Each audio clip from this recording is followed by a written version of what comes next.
பாருங்க ரீனாவை. ரீனா, ரீனாமா, போஸ் கொடுங்க, போஸ் கொடுங்க. ரீனா குட்டி, ரீனா குட்டி எங்கே இருக்கு? வாங்க ரீனா குட்டி. கோழிக்கிட்ட மட்டும் போயிடாதீங்க, கொத்து வாங்கிடுவீங்க. ரீனா செல்லம். ரீனா யாருன்னு கேட்டவங்களுக்குலாம் தெரியாதவங்களுக்குலாம் பார்த்துக்கோங்க. இதான் எங்கள் ரீனா, சரியா? இதான் எங்கள் ரீனா. ரீனா பிடிச்சவங்களாம் கமெண்ட் பண்ணுங்க. பாருங்கள், ரீனாவை பார்த்து பயந்து போய் நிற்காங்க இவங்களாம் ரீனாவை பார்த்து பயந்து நிற்காங்கங்க.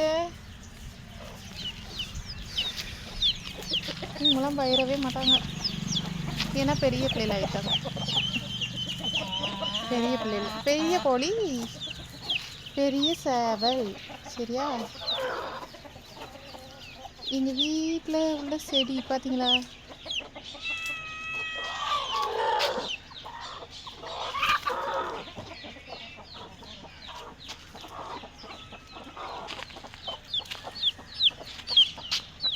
என்ன பேசுகிறோன்னே தெரியல, அதனால நான் பேசலைங்க.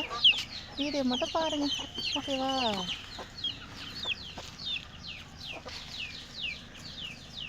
இது வந்து கனகாமரம் பூ, இது வந்து நித்திய கல்யாணி பூ.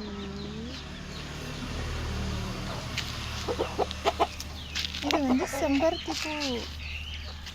இது ஒரு செம்பருத்திங்க. இது விரியவே செய்யாது, இப்படியே தான் இருக்கும். இந்த மாதிரி தான் விரியும், ஃபுல்லாக விரியாது. அது ஏன்னு எனக்கு தெரியல, மொத்தத்தில் இப்படி தாங்க வைக்குது. பார்த்தீங்களா?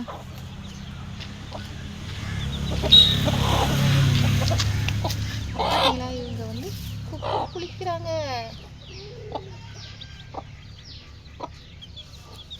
பிள்ளையெல்லாம் வச்சுக்கிட்டு இப்படி ஜாலியாக இருக்குது. பார்த்தீங்களா?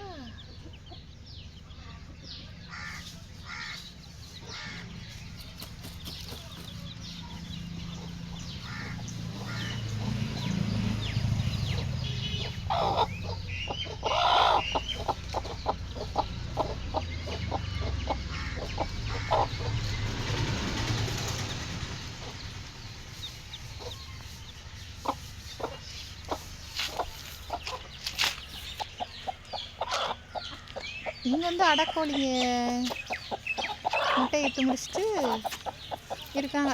அடை வச்சா குஞ்சு பொரிச்சிடுவாங்க. நீங்கள் எதுக்கு சண்டை போடுறீங்க? இதோடா பார்த்தீங்கன்னா இங்கே இருக்காங்க. எங்கடா அக்கா போய் காட்டுக்குள்ளெல்லாம் எடுத்து கிடக்கு அப்படின்னு நினைக்காதீங்க, எங்கள் வீட்டு பக்கத்துலேயே தான், சரியா? எங்கள் வீட்டுக்கும் இதுக்கும் எவ்வளோ பக்கம்னா இவ்வளோ பக்கங்க. இதாங்க எங்கள் வீடு, அதுக்கு மேலே காட்டக்கூடாது.